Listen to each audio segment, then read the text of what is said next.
Hi dear friends, ഇന്ന് നമുക്കൊരു red velvet milk cake തയ്യാറാക്കാം. നല്ല സോഫ്റ്റ് ആയിട്ടുള്ള റെഡ് വെൽവെറ്റ് കേക്കിനെ കൊണ്ടാണ് ഈ മിൽക്ക് കേക്ക് ഞാൻ റെഡിയാക്കിയിരിക്കുന്നത്. വായിലിട്ടാൽ അരിഞ്ഞു ചേരുന്നത്രയും നല്ല സോഫ്റ്റ് ആണ്. പിന്നെ ഇത് ആർക്കും ഈസി ആയിട്ട് നമുക്ക് തയ്യാറാക്കാൻ പറ്റും. പിന്നെ നമ്മളിത് ഓവനൊന്നും ഇതിൽ യൂസ് ചെയ്യുന്നില്ല. അപ്പോൾ എല്ലാവർക്കും ഇഷ്ടമാണെന്ന് കരുതുന്നു. അതുപോലെ നിങ്ങൾ ആദ്യമായിട്ടാണ് എൻ്റെ ഈ ചാനൽ കാണുന്നതെങ്കിൽ പ്ലീസ് ഒന്ന് സബ്സ്ക്രൈബ് ചെയ്യണേ. ആ കുഞ്ഞ് ബെല്ലൈക്കൺ ഒന്ന് ക്ലിക്ക് ചെയ്യൂ, എങ്കിൽ ഓൾ എന്ന ഓപ്ഷൻ വരും. അതും കൂടി ഒന്ന് ക്ലിക്ക് ചെയ്യുമ്പോൾ ഞാൻ എടുത്ത പുതിയ വീഡിയോസിൻ്റെ നോട്ടിഫിക്കേഷൻ നിങ്ങൾക്ക് കൃത്യമായിട്ട് കിട്ടും. അപ്പോൾ പെട്ടെന്ന് തന്നെ വീഡിയോയിലോട്ടേക്ക് പോകാം. അപ്പോൾ ഇതിന് വേണ്ടി നമുക്കൊരു ബൗളിലോട്ടേക്ക് 1 കപ്പ് മൈദ ചേർത്ത് കൊടുക്കാം. കൂടെ തന്നെ 1 ടേബിൾ സ്പൂൺ പാൽപ്പൊടി ചേർത്ത് കൊടുക്കാം. 1/4 ടീസ്പൂണോളം ബേക്കിംഗ് പൗഡർ ചേർത്ത് കൊടുക്കാം. എന്നിട്ട് എല്ലാം കൂടി നന്നായിട്ടൊന്ന് മിക്സാക്കി എടുക്കണം. ഇനി ഇത് നമുക്കൊരു 3 പ്രാവശ്യമായിട്ട് നമുക്കിതൊന്ന് അരിച്ചെടുക്കാം. ഒരു 3 പ്രാവശ്യമായിട്ട് ഞാനിപ്പോൾ നന്നായിട്ട് തന്നെ അരിച്ചെടുത്തിട്ടുണ്ട്. ഇതുപോലെ നന്നായിട്ടൊന്ന് മിക്സാക്കി എടുക്കാം. ഇത് നമുക്ക് മാറ്റി വെക്കാം. ഇനി നമുക്ക് 4 മുട്ട വേണം. അതിൻ്റെ മുട്ടയുടെ വെള്ളയും മഞ്ഞയും ഇതുപോലെ വേറെ വേറെ സെപ്പറേറ്റ് ചെയ്ത് വെക്കാം. ഇനി മുട്ടയുടെ വെള്ള നമുക്ക് നന്നായിട്ടൊന്ന് ബീറ്റ് ചെയ്തെടുക്കാം. മുട്ടയുടെ വെള്ള ഒന്ന് പതഞ്ഞ് വരുമ്പോൾ ഇതിലോട്ടേക്ക് നമുക്ക് പഞ്ചസാര ചേർത്ത് കൊടുക്കാം. ഞാനിപ്പോൾ 1/2 കപ്പ് പഞ്ചസാര ചേർത്ത് കൊടുക്കുന്നുണ്ട്. അത് കുറച്ചായിട്ട് ആഡ് ചെയ്തെടുക്കാം. ബാക്കി പഞ്ചസാര കൂടി ചേർത്തിട്ടുണ്ട്. ഇത് നന്നായിട്ടൊന്ന് ബീറ്റ് ചെയ്തെടുക്കാം. ഇതിവിടെ റെഡി ആയിട്ടുണ്ട്. നമുക്കിത് മാറ്റി വെക്കാം. ഇനി നമുക്ക് മുട്ടയുടെ മഞ്ഞ എടുക്കാം.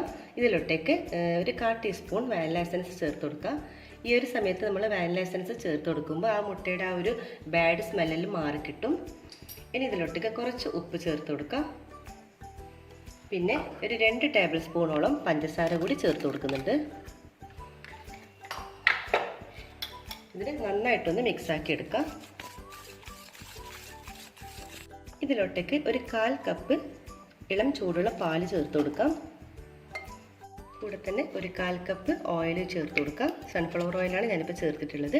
എന്നിട്ട് എല്ലാം കൂടി നന്നായിട്ടൊന്ന് മിക്സാക്കി എടുക്കാം. ഇനി ഒരു മിക്സിലോട്ടേക്ക് നമ്മൾ ആദ്യം അരിച്ച് വെച്ചിട്ടുള്ള ഡ്രൈ ഇൻഗ്രീഡിയൻസ് ഉണ്ടല്ലോ, അത് ഇതിലോട്ടേക്ക് കുറച്ചായിട്ട് നമുക്ക് ആഡ് ചെയ്ത് കൊടുക്കാം. നന്നായിട്ടൊന്ന് മിക്സാക്കി എടുക്കണം.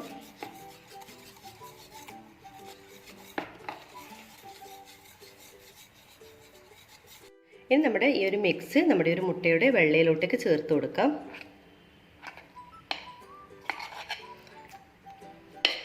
എന്നിട്ട് പതുക്കെ നമ്മൊന്ന് ഫോൾഡ് ചെയ്തെടുക്കാം. ഒരു പതിഞ്ഞ പൊങ്ങിയതൊന്നും നഷ്ടപ്പെട്ടു പോകരുത്. ഇതുപോലെ പതുക്കെ ഫോൾഡ് ചെയ്തെടുക്കാം. ഇവിടെ നന്നായിട്ട് തന്നെ മിക്സാക്കി എടുത്തിട്ടുണ്ട്. ഇനി ഇതിലോട്ടേക്ക് 1 ടേബിൾ സ്പൂണോളം റെഡ് ഫുഡ് കളർ ചേർത്ത് കൊടുക്കുന്നുണ്ട്. എന്നിട്ട് എല്ലാം കൂടി നന്നായിട്ടൊന്ന് മിക്സാക്കി എടുക്കുക. നമ്മുടെ മിക്സ് ഇവിടെ നന്നായിട്ട് റെഡി ആയിട്ടുണ്ട്. നമുക്കിനി ഒരു പാനിലോട്ടേക്ക് ഒഴിച്ചു കൊടുക്കാം.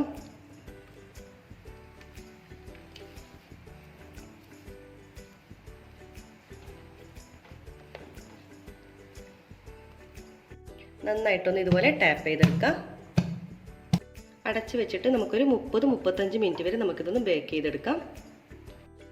35 മിനിറ്റ് കഴിഞ്ഞിട്ടുണ്ട്. നമുക്ക് തുറന്ന് നോക്കാം. അപ്പോൾ നമ്മുടെ കേക്ക് ഇവിടെ റെഡ് വെൽവെറ്റ് കേക്ക് ഇവിടെ റെഡി ആയിട്ടുണ്ട് കേട്ടോ. നല്ല സോഫ്റ്റ് ആയിട്ടുണ്ട്. എല്ലാ ഭാഗവും തന്നെ നന്നായിട്ട് തന്നെ വെന്തും വന്നിട്ടുണ്ട്. കണ്ടല്ലോ. ഇനി നമുക്കിത് തണുക്കാൻ വേണ്ടി മാറ്റി വെക്കാം. ഐസിങ് ചെയ്യാൻ വേണ്ടിയിട്ട് ഞാനിപ്പോൾ ഫിയോണ വിപ്പിംഗ് ക്രീമാണ് യൂസ് ചെയ്യുന്നത്. ഇനി നമുക്കൊരു ബൗളിലോട്ടേക്ക് 1/2 കപ്പ് വിപ്പിംഗ് ക്രീം ഇട്ട് കൊടുക്കാം.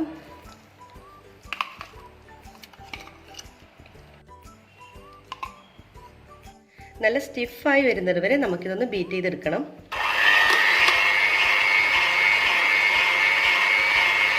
അപ്പോൾ നമ്മുടെ വിപ്പിംഗ് ക്രീം ഇവിടെ നന്നായിട്ട് തന്നെ ബീറ്റ് ചെയ്തെടുത്തിട്ടുണ്ട്. ഇതുപോലെ നല്ല സ്റ്റിഫായിട്ട് എടുക്കണം. ഇനി നമ്മുടെ ഈ ഒരു കേക്ക് വേറൊരു പാത്രത്തിലേക്ക് മാറ്റി കൊടുക്കാം. നമ്മുടെ മിൽക്കൊക്കെ ഒഴിക്കാൻ സൗകര്യത്തിലുള്ള ഒരു പാത്രത്തിലേക്ക് ഒഴിക്കാം. ഇതുപോലെ കുഴിയുള്ള ഒരു ഗ്ലാസ് ട്രേ ആണ് ഞാനിപ്പോൾ എടുത്തിട്ടുള്ളത്. അതാകുമ്പോൾ നമുക്ക് മിൽക്കൊക്കെ നന്നായിട്ട് ഒഴിക്കാൻ പറ്റും. ഇനി നമുക്ക് ഇതിലോട്ടേക്ക് അതായത് ഒരു ടൂത്ത് പിക്കോ അല്ലെങ്കിൽ ഇതുപോലത്തെ ഒരു ഫോർക്ക് ഉപയോഗിച്ചിട്ട് നന്നായിട്ട് ഹോൾസ് ഇട്ട് കൊടുക്കാം. അതായത് നമ്മൾ ഒഴിക്കുന്ന മിൽക്ക് ഇതിലേക്ക് നന്നായിട്ട് പിടിക്കാൻ വേണ്ടിയിട്ട് ഇതുപോലെ ഹോൾസ് ഇട്ട് കൊടുക്കാം. നമുക്ക് കൈക്കൊരു സൈഡിലോട്ടേക്ക് മാറ്റാം. ഇനി നമുക്ക് മിൽക്ക് ഉണ്ടാക്കാൻ തുടങ്ങാം. ഒരു ബൗളിലോട്ടേക്ക് 1 കപ്പ് പാൽ ഒഴിച്ചു കൊടുക്കാം. ഇതിലോട്ടേക്ക് 1/2 കപ്പ് വിപ്പിംഗ് ക്രീം ചേർത്ത് കൊടുക്കുന്നുണ്ട്. പിന്നെ 1/2 കപ്പ് സ്വീറ്റ് കണ്ടൻസ്ഡ് മിൽക്കും കൂടി ചേർത്ത് കൊടുക്കാം. ഇത് മൂന്നും കൂടി നന്നായിട്ടൊന്ന് മിക്സാക്കി എടുക്കാം. ഇനി ഇതിലോട്ടേക്ക് ഒരു കുറച്ച് 2-3 ഡ്രോപ്സ് റെഡ് ഫുഡ് കളർ ചേർത്ത് കൊടുക്കുന്നുണ്ട്. ഒരു പിങ്ക് കളർ കിട്ടാൻ വേണ്ടിയാണ്. അതും കൂടി ചേർത്ത് നന്നായിട്ടൊന്ന് മിക്സാക്കി എടുക്കാം. ഒഴിക്കാനുള്ള സൗകര്യത്തിന് വേണ്ടി ഞാനിപ്പോൾ മിൽക്ക് ഒരു കപ്പിലേക്ക് മാറ്റിയിട്ടുണ്ട്. ഇനി ഒരു മിൽക്ക് നമുക്ക് ഈ ഒരു കേക്കിൻ്റെ മുകളിലോട്ടേക്ക് ഒഴിച്ചു കൊടുക്കാം. മൊത്തത്തിൽ എല്ലാ ഭാഗത്തോട്ടേക്കും ഈ കേക്കിൻ്റെ എല്ലാ ഭാഗത്തോട്ടേക്കും ആയി വരണം. അതുവരെ നന്നായിട്ട് ഒഴിച്ചു കൊടുക്കണം. അപ്പോൾ ഈ കേക്ക് നന്നായിട്ട് തന്നെ നല്ല സോഫ്റ്റായിട്ട് ഈ മിൽക്ക് നന്നായിട്ട് കുടിച്ച് വരും. അപ്പോൾ നമ്മളിപ്പോൾ കേക്ക് നല്ല സോഫ്റ്റായിട്ട് വരും. ഇതിന് ശേഷം ഇത് നമുക്കൊരു 10 മിനിറ്റ് നമുക്കൊന്ന് ഫ്രിഡ്ജിൻ്റെ താഴത്തെ നിലയിൽ വെക്കാം. ഇനി നമ്മുടെ ബീറ്റ് ചെയ്തിട്ടുള്ള വിപ്പിംഗ് ക്രീം ഒരു പൈപ്പിംഗ് ബാഗിലേക്ക് ആക്കി കൊടുക്കാം. നിങ്ങൾക്ക് ഇഷ്ടമുള്ള നോസിൽ ഇട്ട് കൊടുക്കാം. ഞാനിപ്പോൾ എല്ലാം തന്നെ പൈപ്പിംഗ് ബാഗിലാക്കി കൊടുത്തിട്ടുണ്ട്. 10 മിനിറ്റ് ശേഷം നമ്മുടെ കേക്ക് പുറത്തെടുത്തിട്ടുണ്ട്. ഇനി ഇതിലെ മുകളിൽ മുഴുവനായിട്ട് നമുക്ക് ഇഷ്ടമുള്ള രീതിയിൽ ഡിസൈൻ ചെയ്ത് കൊടുക്കാം.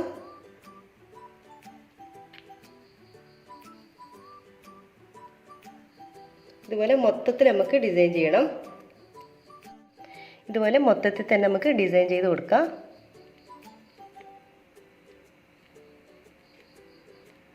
ഇനി ഇതിന് മുകളിൽ കുറച്ച് പിസ്ത ഇട്ട് കൊടുക്കാം.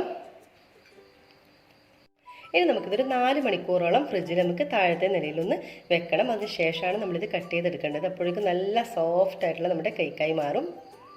4 മണിക്കൂറിന് ശേഷം ഞാനിപ്പോൾ കേക്ക് പുറത്തെടുത്തിട്ടുണ്ട്. നല്ല പട്ടുപോലുള്ള നല്ല സോഫ്റ്റ് കേക്കാണ് കേട്ടോ ഇത്.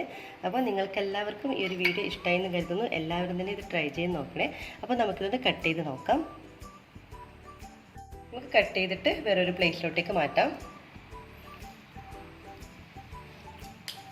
കണ്ടോ, നല്ല പെർഫെക്റ്റ് ആയിട്ട് തന്നെ നമ്മുടെ ഈ ഒരു റെഡ് വെൽവെറ്റ് കേക്ക് കിട്ടിയിട്ടുണ്ട്.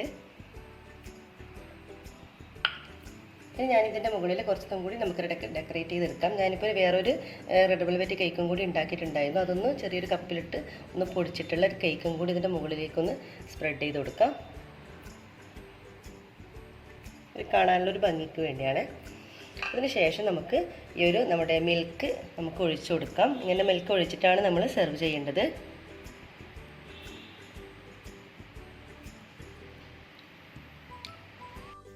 അപ്പോൾ ഇതുപോലെ നമ്മൾ സെർവ് ചെയ്യുക. അപ്പോൾ നിങ്ങൾക്ക് എല്ലാവർക്കും ഒരു വീഡിയോ ഇഷ്ടമായി എന്ന് കരുതുന്നു. ഇഷ്ടമായാൽ ലൈക്ക് ചെയ്യുക, ഷെയർ ചെയ്യുക, കമൻറ്റ് ചെയ്യുക. സബ്സ്ക്രൈബ് ചെയ്യാതെ കാണുന്നവരാണെങ്കിൽ പ്ലീസ് ദയവായി സബ്സ്ക്രൈബ് ചെയ്യുക. ഇൻഷാ അല്ലാഹ് വീണ്ടും മറ്റൊരു നല്ലൊരു വീഡിയോയോട് വീണ്ടും കാണാം. അതുവരേക്കും എല്ലാവർക്കും ഒരിക്കൽ കൂടി താങ്ക് യു.